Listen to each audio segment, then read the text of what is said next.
Hey everyone, I'm so super excited. Welcome back to the Remember Who You Are Summit. Today I've got Abigail Rebecca, and she is a founder of FemBoss at Illuminated Leaders. I love that name, FemBoss. Through her work, she helps purpose-driven, visionary female business owners shift their internal self-image, be more confident and highly visible,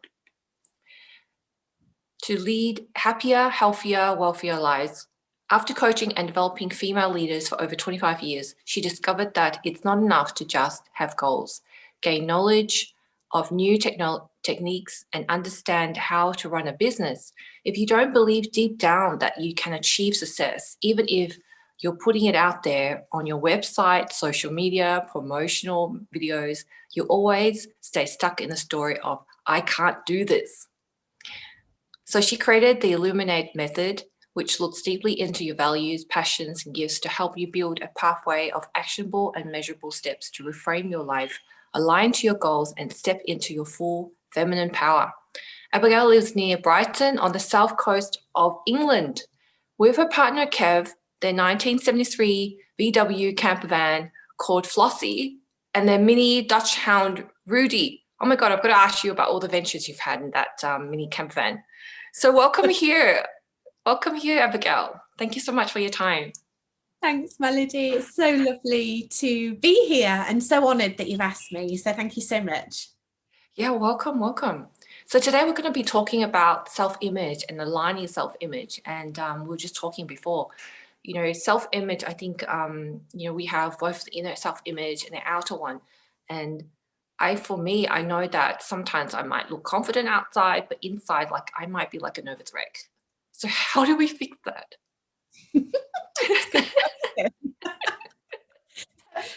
God, that's a really good question. It's like, how do you fix? Well, you fix that, you fix everything, don't you? Yeah. You know what? I agree with you about you can look really good on the outside, but inside you're a nervous wreck. And when I left corporate about 5 years ago and started my business, I started a business as a personal stylist. And I found that I would make a woman look beautiful, like literally stunning, wearing the right clothes, wearing the right fabrics for her body type, the right colors that would make her eyes pop and her hair shine and her jawline more defined.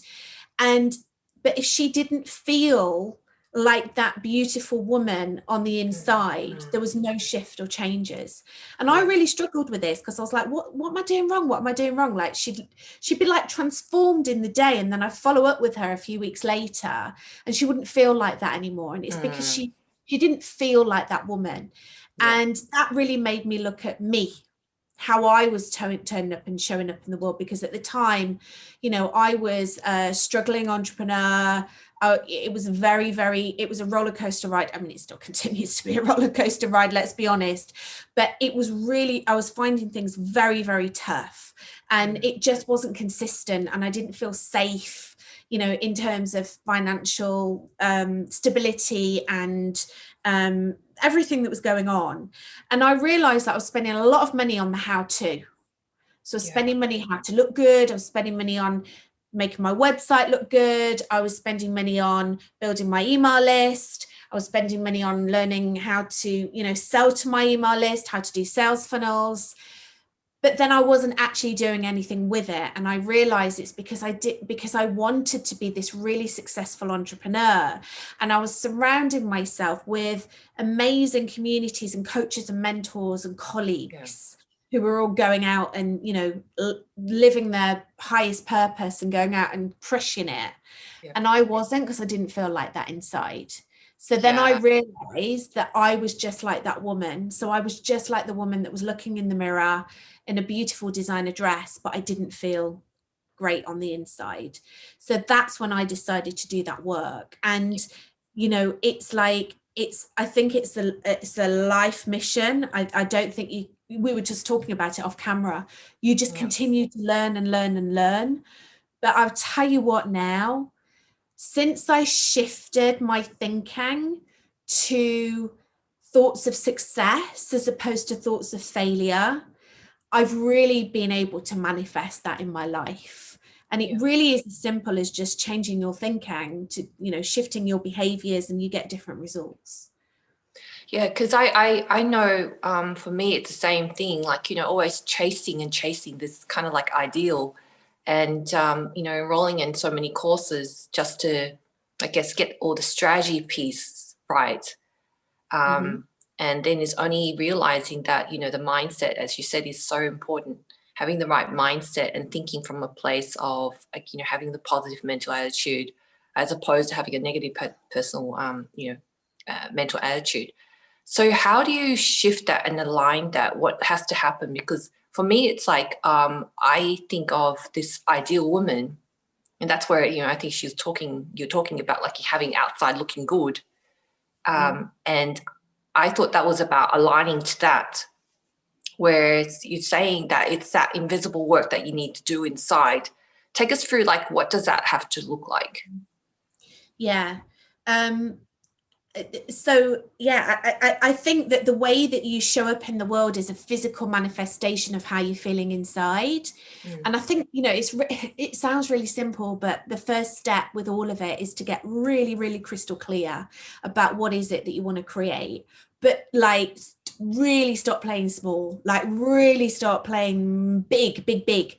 Like, what is, like, you know, if I had 6 months to live, what would I want to create? If I knew that I couldn't fail, what would I create? You know, if I had absolute faith in myself, what would I create? So it's getting very, very crystal clear about what it is that you want to create in this world, so that you then have a very, very clear vision and clear goals, so you can start to do the juicy work. And for me, the biggest superpower that we have as humans is visualization. Yeah. So that's where I start all the time, you know, with any clients that come and work with me and privately coach with me, or they come on one of my 3-day retreats, or they come and do an online program. It's one of the first things that I get them to do. So to start to really visualize, because we've got, you know, we're very unique as humans. You'll know that we've got similar mentors, so you'll know about this work. But, you know, if you think of inside of us, we've got this like success mechanism that's built inside of us, and it's a survival mechanism. Every single creature on this earth has got this mechanism, and it's to survive. But if you look at like any other creatures apart from humans, that it's set to a certain thing. So, you know, my dog downstairs, he does certain things, like he has certain settings in his success mechanism to survive. Right, so he'll bark when, you know, he feels danger. He'll whine when he wants to be fed some food. He'll go and sit by his water bowl so that I'll put some water in, and he doesn't have to think about that. It's already set. As humans, we have something additional to that. So we're actually programmed to succeed. We're programmed to success.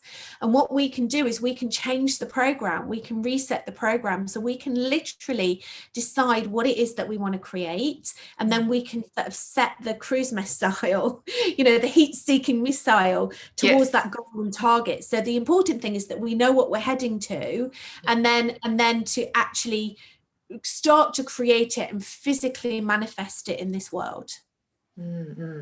Yeah, it's so important that you said that there was kind of like, we have that missile that's within us, and we're the only creatures on the planet who can actually, you know, change what our goals are, and we have such, you know, tremendous ability to really come up with imagination. So I know that a lot, you're talking about visualization. A lot of people, when they start out, they may have like something like that's really blurred. And how do you, and it could be like, you know, I, for myself, when I first started, like, it's still like, even working all these things, I still felt like it's very, very blurred. Can you take us through the process of how to get really crystal clear on it? Like what tools you use to get really crystal clear on that, so you can start, I guess, really believing in that vision? Do you do like meditation and things like that, or vision boards? And do you, like, you know, what do you actually use? Yeah, I've used vision boards in the past, and I really love vision boards. I think they're great. It's a great creative process. I used to have one. I don't have one anymore because I find what's even more powerful is if I actually create like myself. So vision boards are great for really getting clear on what it is that you want to create. Like I want, like physically or practically, like I want that car, I want to live in that house. I want that kind of job, I want that kind of client. But if you're actually, if you're cutting it out of a magazine, I don't know, I'm sure lots of people will. There's not many magazines to cut. No, it just seems a bit soulless. It really does. So one of the things that I love to do is I love to work on like big piece of paper. I always think that big ideas need big piece of paper. So the bigger the better. So there's big piece of paper from the art shop. Yes. And I actually do a day workshop in person. Obviously, as we're recording this, it's like COVID, so that's not existing at the moment, but pre-COVID and post, hopefully in a few months' time, they'll start again. And one of the things that I literally have my women sitting on the floor with big piece of paper and loads of crayons like children, drawing, creating, because it's such a creative process. So we always think of the creativity process as artists and authors and musicians. Well, no, we're creating ideas in business. It's all a creative process. And I think you've got these ideas in your head, and when you actually write it down or draw it, you are physically manifesting it in this world. So it's a fantasy up here, and then you are birthing it into the world. So you draw it and you birth it, and then when you share it, and that's why I'm such a big advocate for visibility, because visible is basically like sharing it, but with loads of people. You share your vision with the world. So you've got this big piece of paper and you share it. And I just think the creative process is very childlike. And if you think of children don't have any limiting beliefs. You ask a child what they want to be, they say they want to be an astronaut. They're not coming up with any limiting beliefs like, I can't afford it, it's going to take too long to train, it's going to be really scary in a spaceship, what are people going to think about me, like none of that comes up. They're just like, I'm going to be a fucking astronaut, and you're like, do it. So it's like a real childlike process. So I really love that. But just quickly bringing back to visualization, what I like to do when I visualize is to be very, very specific about a certain scenario, which will be the outcome of the goal that I'm getting to. So for example, this time last year, I felt very out of alignment to my work. I taught visibility, I taught self-love, but I was about 5 stone. So what's that in do you do pounds or kilos? Kilos. Kilos. Oh dear, I don't know how many kilos it is. Kilos is about half. So 2 pounds, I think, is 1 kilo. Yeah. Okay, so it was like 60 pounds. So 120 kilos. Is that 120 kilos? 60 pounds, 30 kilos. Yeah. 30 kilos overweight. Yeah. I was carrying an extra 30 kilos, 60 pounds. Oh. So I was like talking about, self-love, and then I was going and like stuffing myself with pizza and cheese and chocolate. And I just felt so out of alignment. Yeah.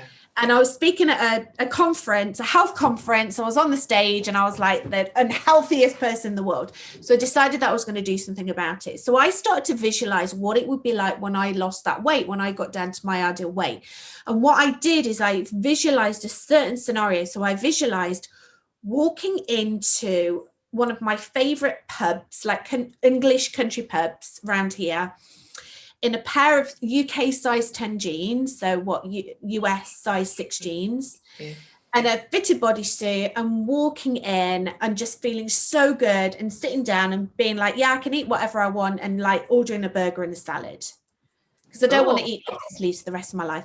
And I was replaying that again and again and again and again and again until it felt so real that I could taste the burger. When I sat down on the seat, I could feel the leather, as I reached my hand down and touched my seat. It was so real. I got so emotionally involved with it.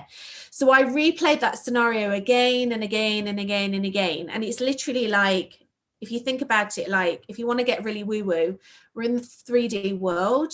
Yes. And it's like reaching out into the 5D world and creating it in there. And whatever you create in there must come into fruition in this world. Yeah. So it's like you are literally like manifesting it. And, you know, the result of that is that I sit here as we are speaking, and I've got my size 10 UK size 10 jeans on, and my bodysuit. I've lost 5 stone. I've lost like 30 kilos, 60 pounds. Did you do extra exercise or anything like that?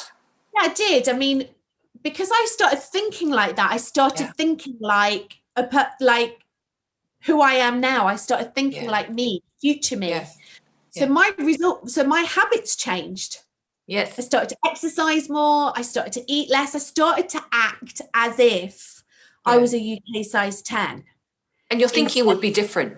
Yeah. Yeah, just completely different. So, you know, I started to run, but it wasn't like, oh, I've got to run. It was like, I want to run. And it's exciting and fun. It was like effortless. Yeah. And that's what I think about visualization and manifestation.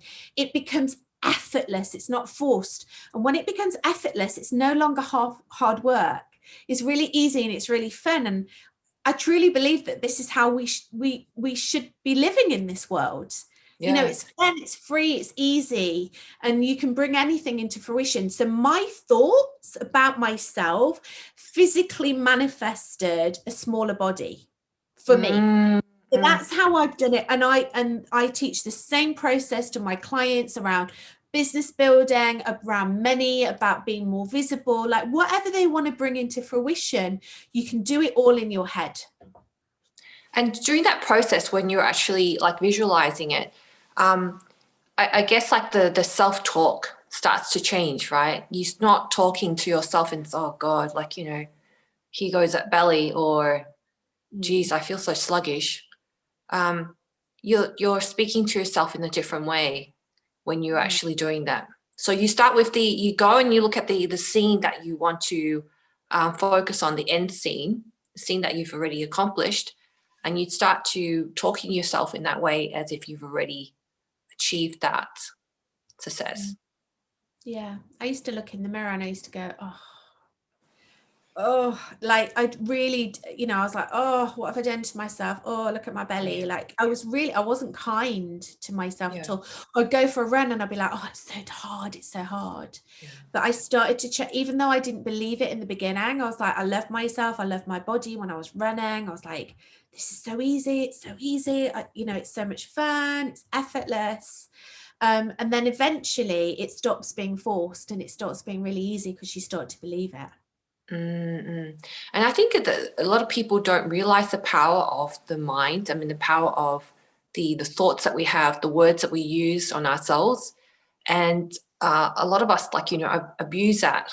We don't really, you know, become very conscious of the words that we use, because those words really do come back and they are forming our reality all the time. Yeah, I always say that our word is our wand. Yeah, I love that book. Yeah. So is there a book called that? Yeah. Is that? Okay. Yes. You should look up Florence Shin, The Game of Life, and how to play it. And she wrote another book called My Word is My Wand, or something like that. Yes. Your word is your wand. I need to check that out.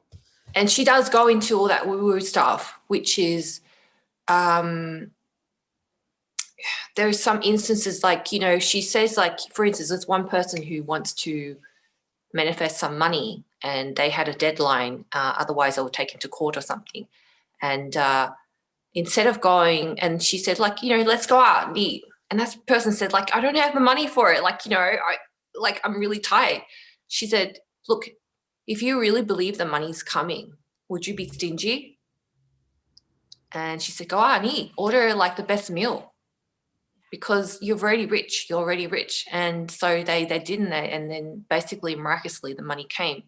And so there's a lot of instances where we have to put ourselves into that mindset. If we really believe it, how would we be acting, and how would we, you know, be showing up? So that's something that I think is it's kind of like it's kind of like, you know, as you say, like that metaphysics thing. Like, I've already ordered it already. It's already coming. I've already, like, you know, imprinted it from that, you know, 5D space, and I'm bringing it in. And it's interesting but it does take a lot of mind power. And sometimes that's why, Florence Shin, she said, like, I can do it for clients, but I can't do it for myself because I'm too close to the emotion. So that's why sometimes you need, clients, coaches like yourself, to help clients to do that, because sometimes they're too close to the emotion. They can't hold themselves, and we've got to hold the image for them sometimes to, help them believe it. I agree. And I agree. Everyone needs a coach. Coaches need coaches. Yeah, we all have coaches ourselves. Yeah. And our beliefs are so ingrained. It's funny when you were saying that, because I've just come off a coaching session actually with one of my private clients, and she has got a story. She's got a retreat on sale at the moment, and she's got a story that nobody will buy her stuff, right? She's not good enough. Nobody will buy her stuff.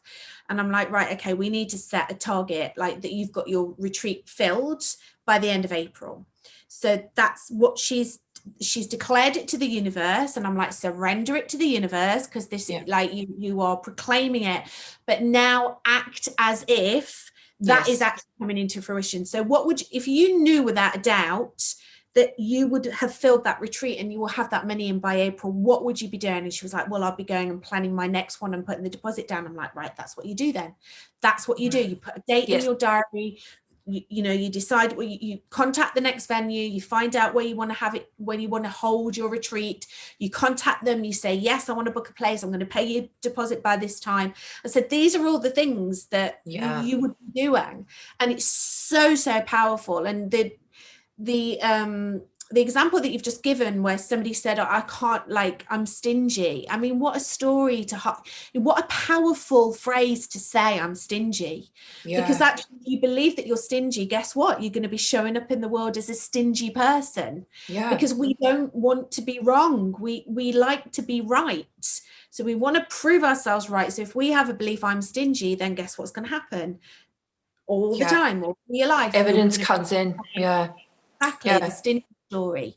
So it is so powerful, and the words that we say to ourselves, oh my goodness, I just don't think that sometimes we realize how powerful they are and what an impact they have on us and our mindset and on others and the way that others perceive us. And it's interesting what you say about the client. She's like, she is saying to herself, nobody's going to book in for the retreat. And I remember, talking to one of my mentors and before my event, and he says, well, do you see the venue being full? And that's the thing. We are always conditioned to see things, and we just give evidence to what we actually see. But when it comes to visualization, we really have to believe the image that we want to see, and to believe in that rather than believing on what we can actually just see in hand. So just the power of the imagination is so important, and conditioning our mind. I think I don't know, was it Joseph Murphy was talking about, and Napoleon Hill was talking about conditioning the mind of the prospect or the clients beforehand. So it's kind of like telepathy, where you're actually talking, and if you're saying, well, nobody's going to buy the retreat, guess what? The people who are going to buy it is going to hear that. So we have to be very careful. The words and the thoughts do actually travel through time and space.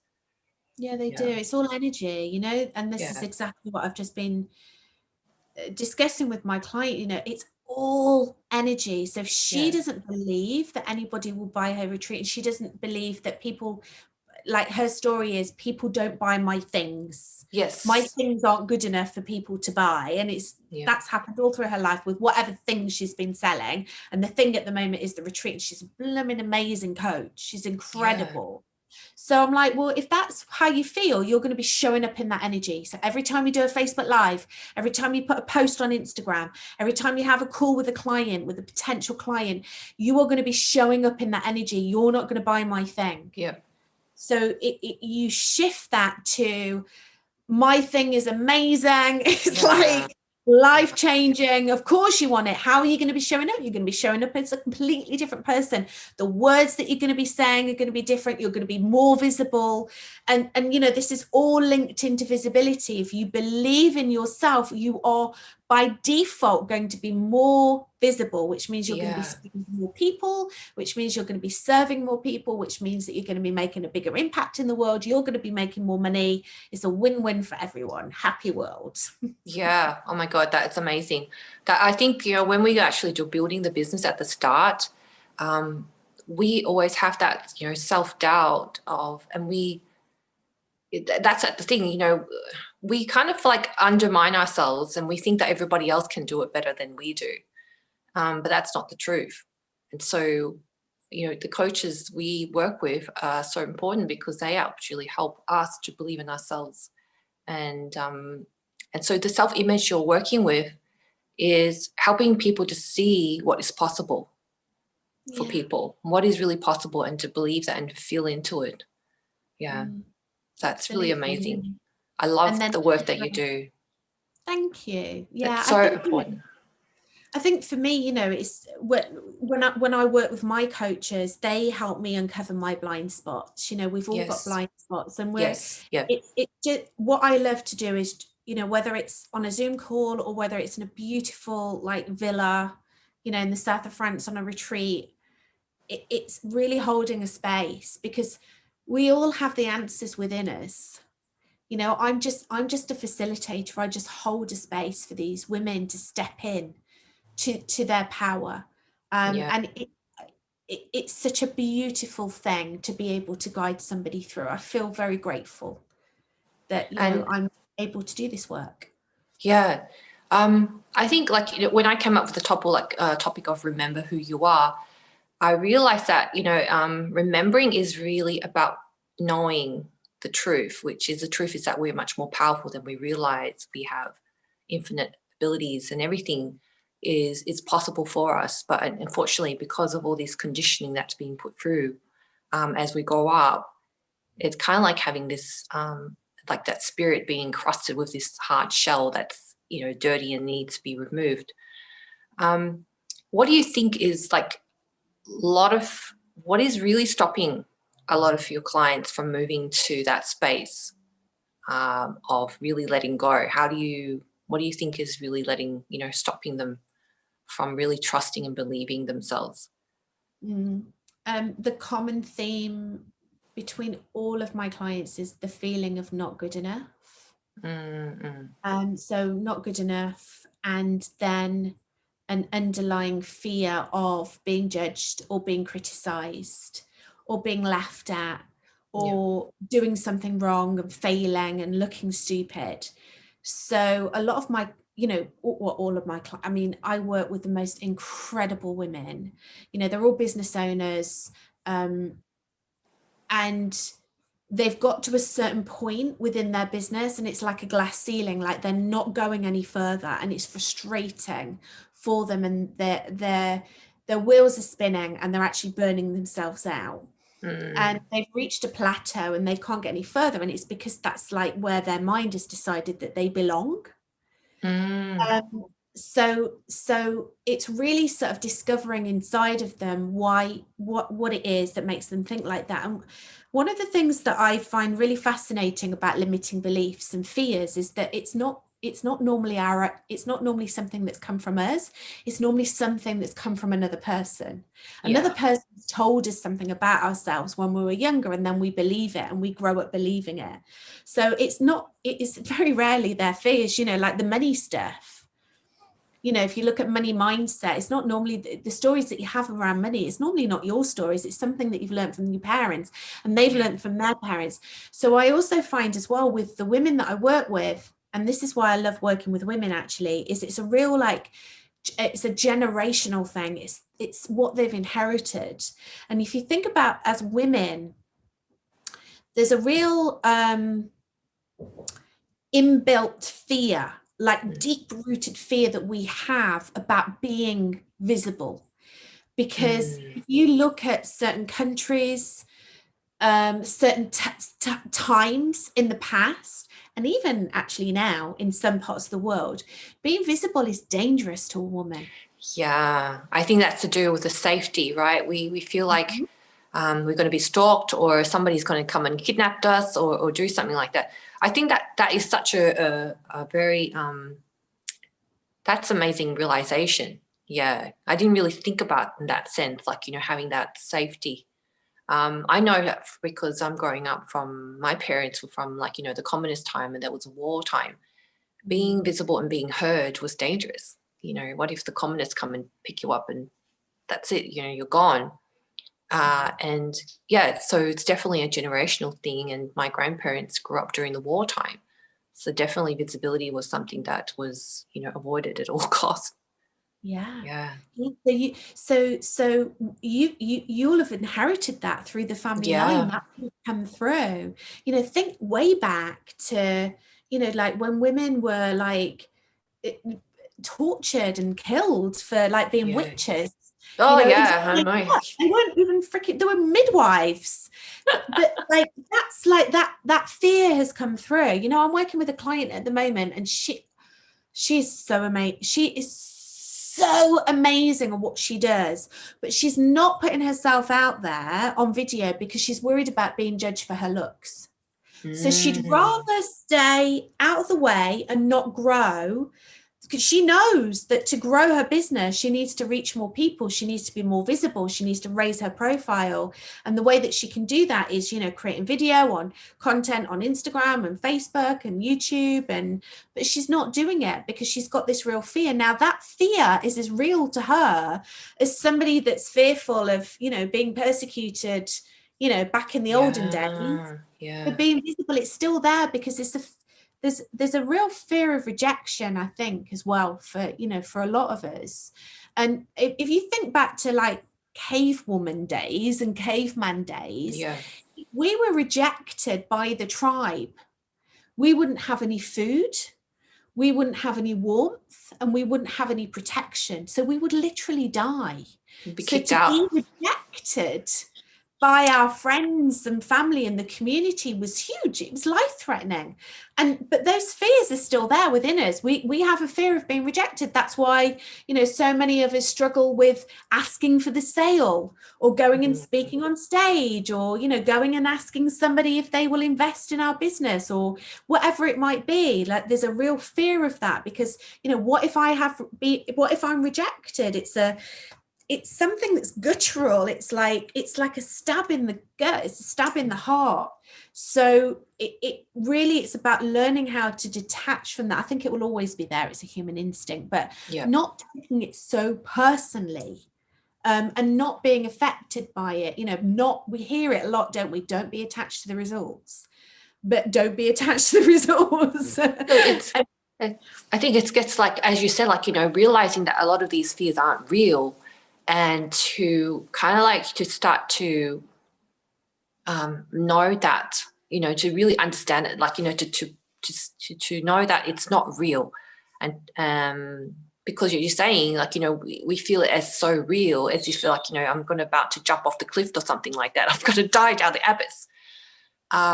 And it's helping them to really diffuse that fear and to start really focusing on the possibilities. What if you did show up, and having that faith in there, because I know it can be really scary, really, really scary.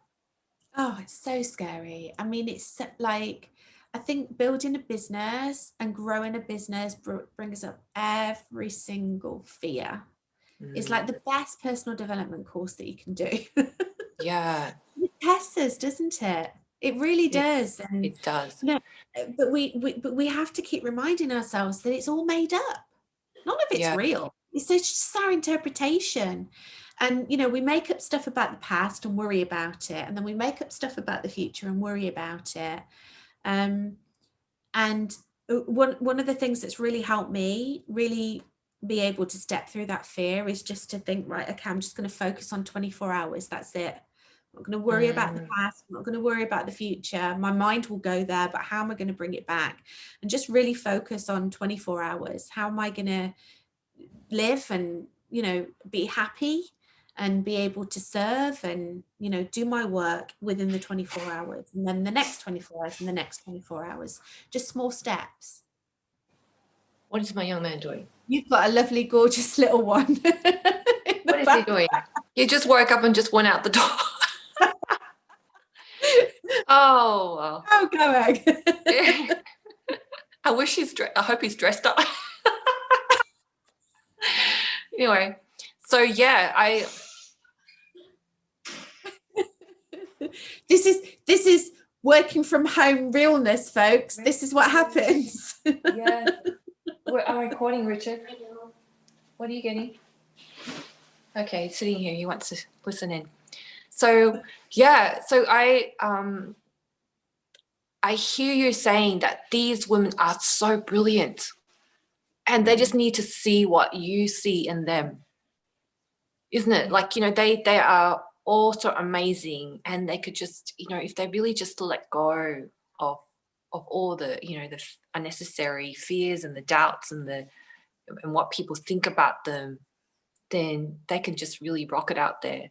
And so that's the thing, like, so many women need to just really believe that they can do all these amazing things that, they're just much more gifted, like it's so much more gifted than what they believe. And they have to give them so much more credit than what they do give themselves. Yeah, absolutely. And, these are women at different stages in their business, like on my retreats, I have women who, are just like, have like been in business for a couple of years, ranging to women that have built like multiple six figures, like multiple six figures, but still they're held back by their fears. And they've got to where they've got to through hard work and tenacity and just working and working and working, and they're absolutely burnt out. And once they realize that actually it can be a really amazing flow and it can be easy, and they get rid of those beliefs, then they're just like up there. So I don't think it necessarily applies to, this only applies to, if there's a woman over there that looks like she's absolutely rocking a business, she might look like she's rocking a business. It's like you said before, you can look a certain way, but inside you can be really, in turmoil. It's the same. So it can happen at any time, any stage. And we're so deeply committed, and these thoughts are so ingrained in us. It took a lifetime to get there. It's going to take work to unravel it, but once you start to unravel it and unpick it, that's why personal development is like so important. It's an ongoing thing. Do you think, like, I know that, do you think that each time they go to the next level, there's another set of fears that come up? Oh yeah. And they have to continue. That's why you have to continue with the work. There's no magic cure, because if you think about it, our beliefs and our fears are there to protect us. They're there to protect us. I have a fear of crossing the road without looking both ways because I might get hit by a car. I'm not going to put my hand on the stove if it's hot because I'm going to get burned. So those fears are protecting me. So the fear protects me, but it also holds me back. And so you don't want to get rid of that fear because it's your survival, like worried, if you think about being like a lot of people have a fear of other humans, having a conversation with another human, but also that it protects us, because I need to have a little bit of a natural fear about another human, because there needs to be another bit. Exactly. There needs to be some suspicion there. Otherwise, I'm going to be walking around on my own all day long and all night long. And what's going to happen to me? I'm going to be unsafe. So it's never going to go away. But what happens is you kind of get to that comfort level. So you get to the fear, you step through the fear. It's wonderful at the other side. You're then like operating, you're growing, and then you gradually go back to your comfort zone, and then you step up again, and straight away that fear comes back. So yes, absolutely every level. And I find that with my women who are up leveling, they'll get to a certain level, then they'll be fine. Then step out your comfort zone, the fear comes back. So how am I going to deal with it at this level? Because now it's even bigger, right? Because I'm playing a bigger game. So I have to find that they've got more to lose. Yeah. So definitely that's the thing. Like, the thing is, if you're facing fears and you're feeling fears, it means that you're really going out there and you are challenging yourselves all the time. And, you know, if you're staying in your comfort zone, you wouldn't have these fears. No, you're living. Mm. You are actually experiencing life and you're living. Yeah. There's I mean, it's, you know, we make a decision every day. Am I going to live a mundane life, or am I going to live an extraordinary life?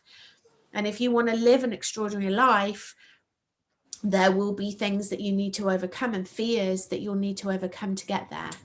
Because so how do you overcome the fears? Is, as you're saying, is like, you know, taking one moment at a time, instead of like, you know, thinking too far ahead, and just say, okay, what do I do in the next 5 minutes? What do I do in the next, you know, half an hour? What do I do in the next hour? And just like, you're taking as much action as you can, and just taking a step at a time rather than really looking too far ahead. Yeah, I think it's trying not to worry too much about the future, because it's all made up and it's all in our heads. And replacing that worry with, so I could be driving down the road in my car and all of a sudden get hit with a wave of fear because I've just invested a load of money in something, and I'm like, oh, but what if it doesn't work? What if the money runs out? What if the money runs out and, you know, I'm going to lose everything, and I'm going to lose the house, and I'm going to be like living in my car.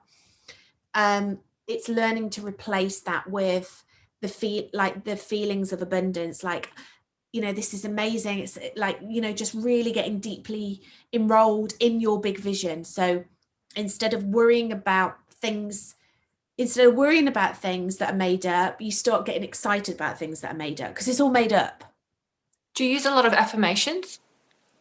I do. I love affirmations, and I'm a EFT practitioner, so I do tapping as well.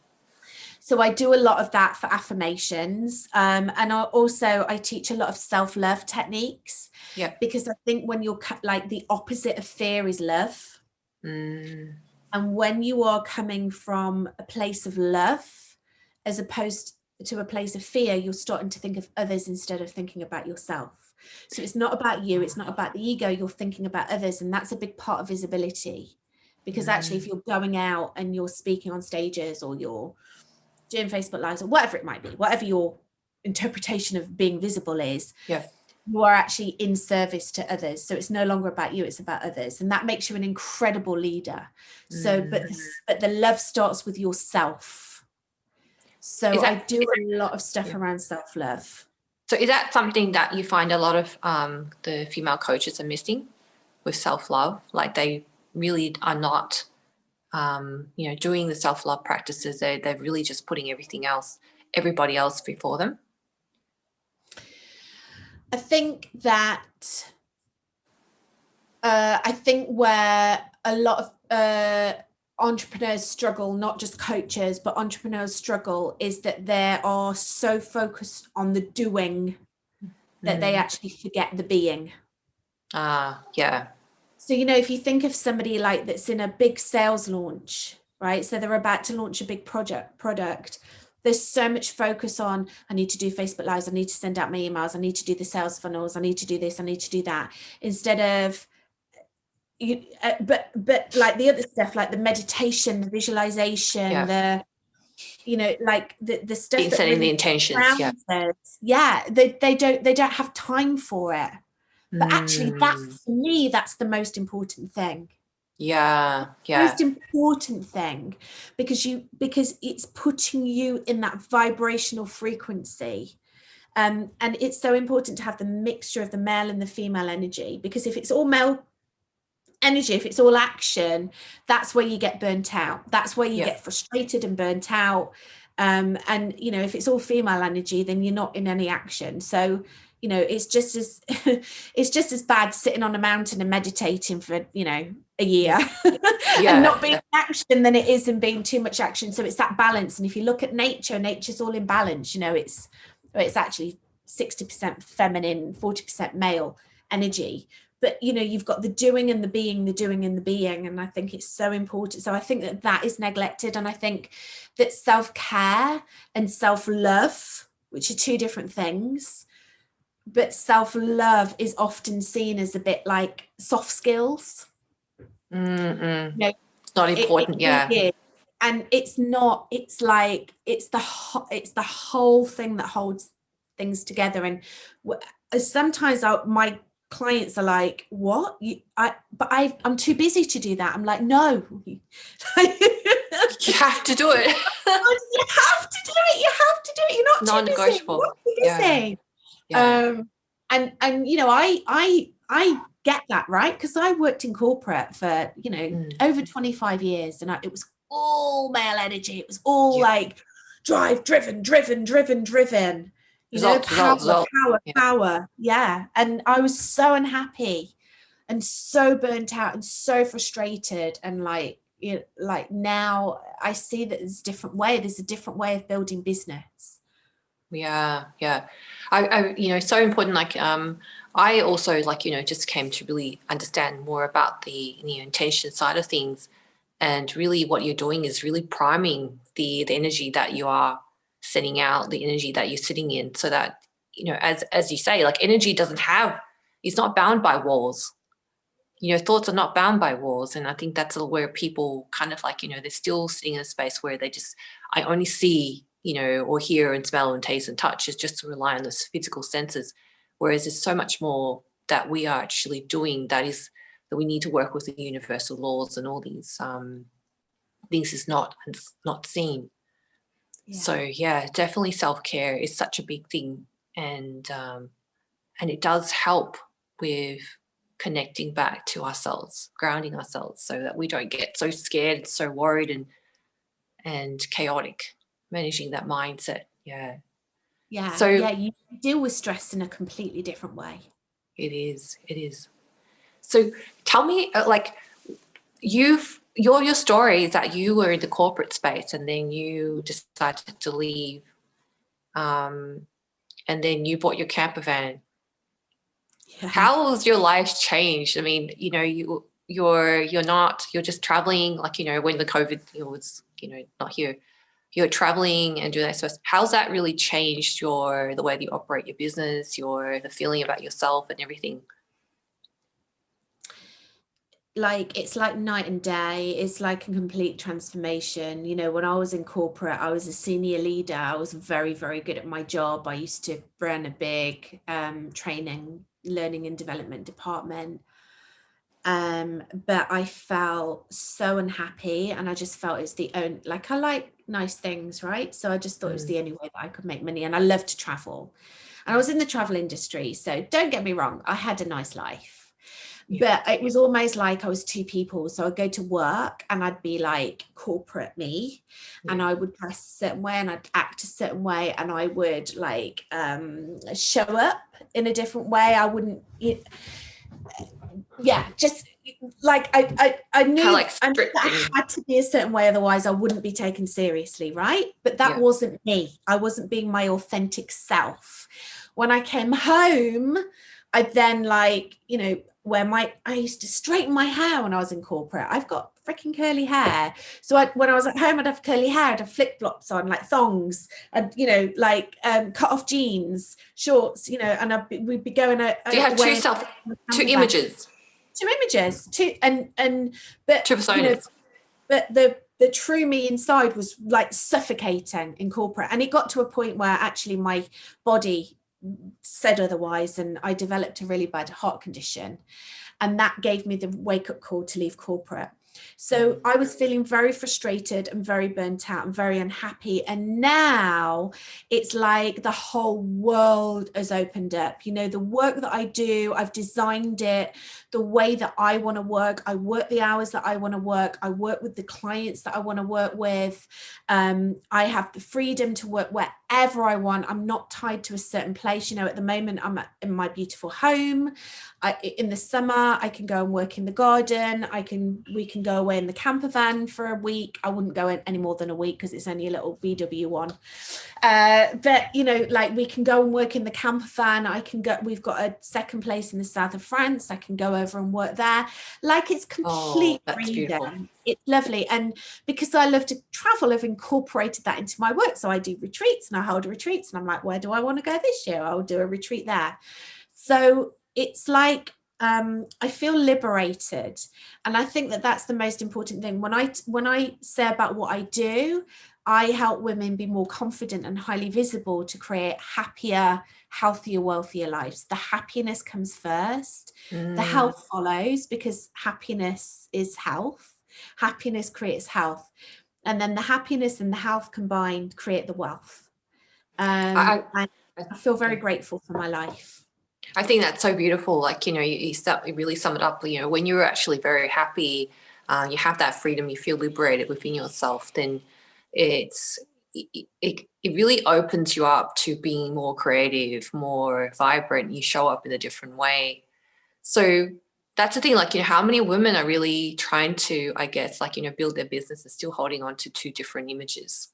So, and so your work is to really help them to align that to the real them, the real you.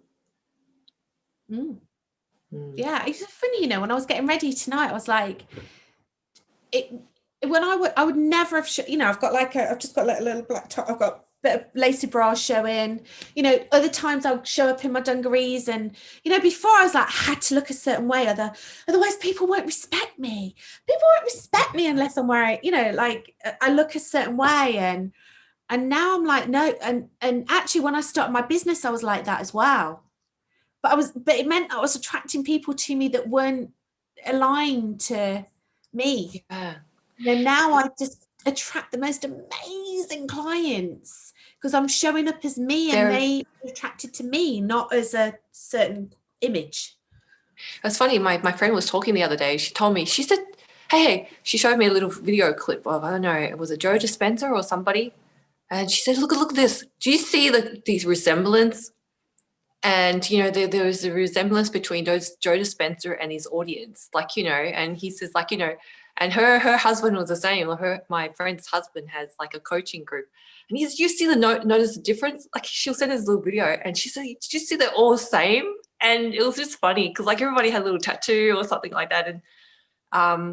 And she's like, you just attract who you are, like, and you don't have to be worried or scared about not attracting a certain type of people. Whoever resonates with you just comes to you, and you'll find that, just being you send out that energy and you'll just attract back. So what you say is so true.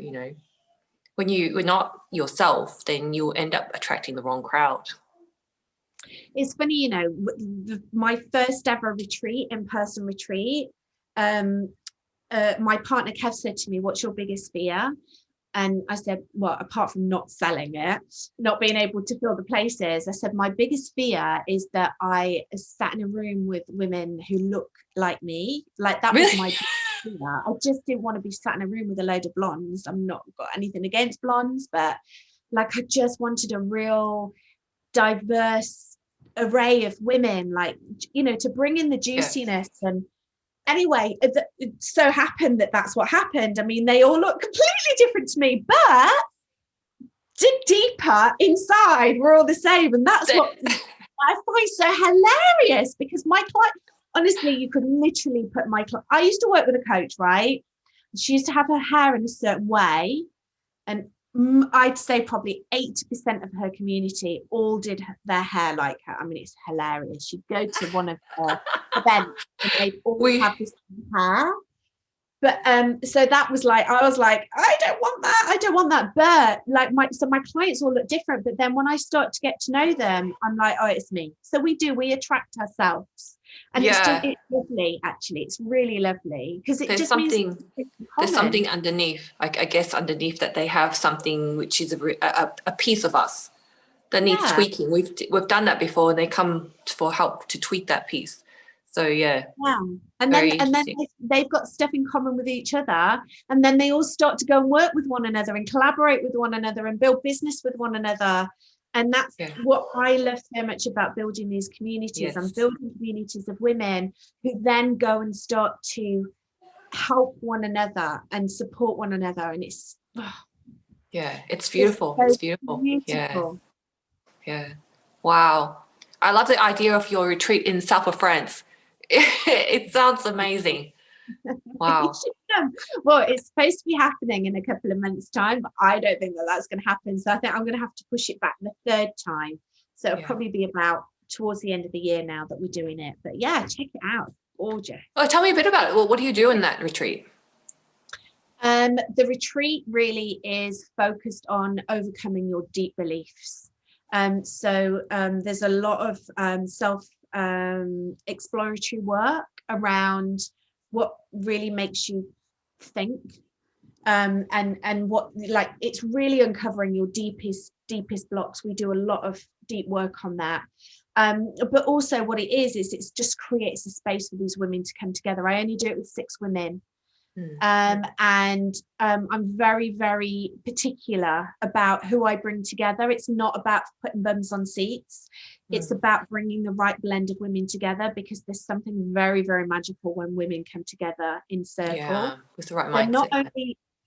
So not only is it the work that they require to go out and create the next step within their business and be visible, it's also creating a sisterhood of collaboration, and I really support that as well. Either side of the retreat, not just the retreat, there's work before, there's work after, and then they go out and they really create their big visions together, and then go out and support one another. So it's just beautiful. And I also think as well, for when you are manifesting things, it's really important to get into that energy of what you're manifesting. So my retreats are held in the most beautiful places. Beautiful. Because if you are manifesting wealth and abundance, it's important to put yourself right in there, so they are actually experiencing what they're manifesting. It's kind of like, Abraham Hicks talking about the vortex. You're putting them right smack in the center of the vortex. Wow. Oh, thank you so much for your time. I just realized we just went over time. But it's been a really great conversation. It's so much fun. So you got a free gift here, and it's to help people to unlock the value potential inside and step into their full feminine power. So you have got so I'll give people the free link. It's 5 significant steps to become more confident and highly visible in business. Yeah, it's an ebook. Yeah, it's an ebook, and it's the first 5 steps that I will share in terms of being highly visible. But it's not just a book you read, it's a book that you experience. So it's a lot of self-inquiry, a lot of questions to ask yourself, and also to go out and do some little assignments. So yeah, it's a real it's an experience rather than a just reading book. So I'd love to share that with anyone who feels called to do it. Okay, yeah, great. Thank you so much for that. And I'll pop the link under the video. And thank you so much for your time. It's been such a great experience. It's been really good fun. Tthank you so much. Stop the recording.